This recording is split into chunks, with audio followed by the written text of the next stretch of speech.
चलिए आज आते हैं पाइथागोरस प्रमेय का विलोम, जो परीक्षा की दृष्टि से बोर्ड परीक्षा के लिए बहुत ही महत्वपूर्ण प्रश्नों में से एक यह भी आता है। पिछले क्लास में आप लोगों ने देखा कि हम लोगों ने पाइथागोरस प्रमेय को किस प्रकार हमर पत्नी ब्यूटीफुल पर खत्म कर दिया। क्या हुआ? आज चलते हैं उसी पाइथागोरस प्रमेय का विलोम। पाइथागोरस प्रमेय का विलोम कहता है कि यदि कोई त्रिभुज का जो बड़ा भुजा है, बड़ा भुजा कौन मान लिए बुआ?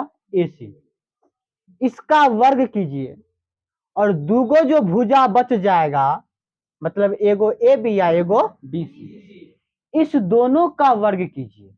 मतलब AC का भी वर्ग कीजिए, AB का भी कीजिए, BC का भी कीजिए। मैंने AC का भी कर दिया, मैंने AB का भी कर दिया और मैंने BC का भी कर दिया। तब कहता है बड़का भुजा का जो वर्ग होगा ना, यह वर्ग इन दोनों भुजा के वर्ग के जोड़ उसके बराबर होता है। और पाइथागोरस प्रमेय में ना हमको ये सिद्ध करना था, ठीक है। और इस सवाल में यह दिया हुआ है। तब कहता है अगर ऐसा बात हो जाएगा ना तो आप सिद्ध कीजिए कि यह कैसा त्रिभुज है? समकोण त्रिभुज। अच्छा, समकोण त्रिभुज होगा, इसका मतलब एगो कोण कितने डिग्री? 90 डिग्री। तो मान लीजिए कि यह जो आपका AC है, इसके सामने में कौन सा कोण बन रहा? B। तो यह B कितना डिग्री होगा? और यही आपको क्या करना है? सिद्ध करना है। कहिएगा सर हमारा मन करेगा तो हम A 90 डिग्री नहीं करेंगे, तो बउआ कर देंगे, लेकिन याद रखिए जो बड़का भुजा होता है ना, उसी के सामने वाला कोण 90 डिग्री होता है। समझे? कोई दिक्कत? मैंने क्या कर दिया? मैंने वही किया जो रब ने किया। क्या किया? माना कि ABC एगो कथी है बुआ? बेकार हो गया, गड़बड़ा गया। इस समकोण नहीं ना होगा, यह क्या होगा बुआ? त्रिभुज, जिसमें AC स्क्वायर बराबर AB स्क्वायर जोड़ BC स्क्वायर। तो हमको सिद्ध करना है कि कोण ABC कितना डिग्री होगा, अर्थात ABC समकोण त्रिभुज होगा। आइए रचना में मैंने क्या किया, रचना में मैंने इसी के तरह एक और त्रिभुज बनाया जिसको कहते हैं PQR। और यह जो मैंने PQR त्रिभुज बनाया है ना, इसमें कोण Q कितने डिग्री ले लिए? रचना का मतलब आउट ऑफ काम, जो आप अलग से काम कर रहे हो। क्या हुआ? तो कोण Q हो गया 90 डिग्री। अच्छा, ये जो आपका PQ दिखाई दे रहा है, यह PQ उतना ही को है जितना को कथी है? AB है। तो PQ उतना ही होगा जितना को क्या ले लिया बुआ? AB। और यह जो आप QR देख रहे हो, यह उतना ही को है जत्ते जत्ते को कहते हैं BC। एकदम आमोद कुमार धाय धाय समझ रहा है एकदम तुम समझ रहा है बच्चा। चलिए प्रमाण में करते हैं, किस प्रमेय से? बता दिया ना बुआ, हमर पत्नी बेवफा। चलिए सन्नू का क्या कीजिए? स्क्वायर, पहला वाला बराबर, दूसरा वाला ये पाइथागोरस प्रमेय था बुआ। चलिए आप क्या देख रहे हो? आप ये देख रहे हो, चलिए कोई बात नहीं, कि अगर यह समकोण त्रिभुज होगा, कौन? PQR अगर समकोण त्रिभुज है, अर्थात इसका कोण Q कितना डिग्री है? तो क्या इस पर पाइथागोरस प्रमेय लागू होगा? तो बुआ 90 डिग्री के सामने में कौन सा भुजा है? PR। तो प्यार का स्क्वायर, प्याज नहीं बोल रहे, प्यार। हाँ एकदम प्यार, तुम बहुत समझ रहा है तो PR का जो स्क्वायर होगा वह PQ का स्क्वायर जोड़ QR, इस दोनों के बराबर होगा पाइथागोरस प्रमेय से, क्योंकि यह होता है कर्ण, यह होता है लंब और ये होता है आधार। चलिए रे बउआ, तुमने कहा सर PQ किसके बराबर है? तो क्या हम PQ के बराबर में AB लिख सकते हैं?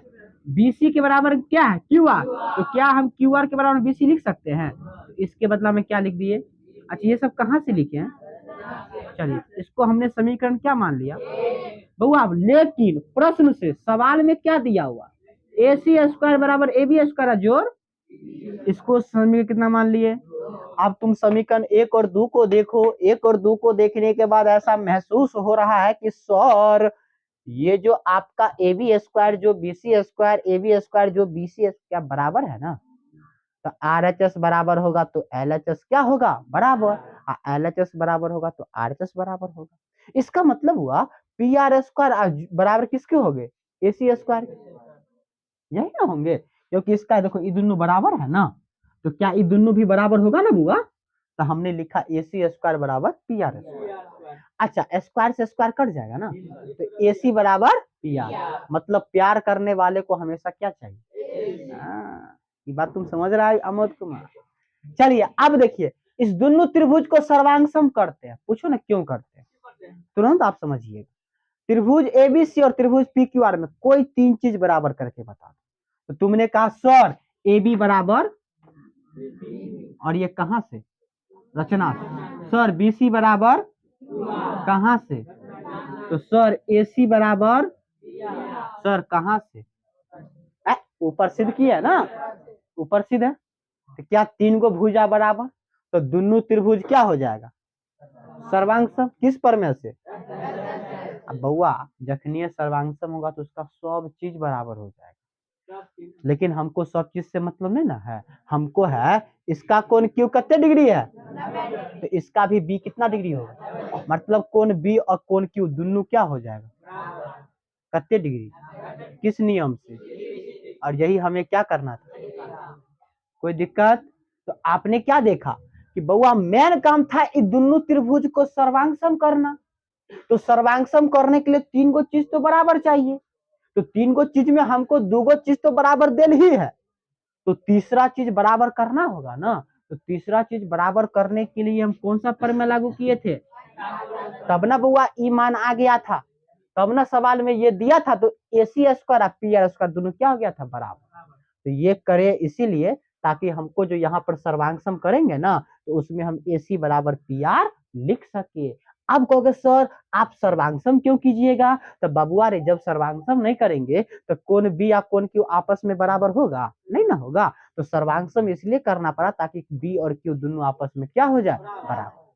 तो पहला स्टेप पाइथागोरस प्रमेय और दूसरा स्टेप त्रिभुज को सर्वांगसम करना, अपने आप सिद्ध हो जाएगा।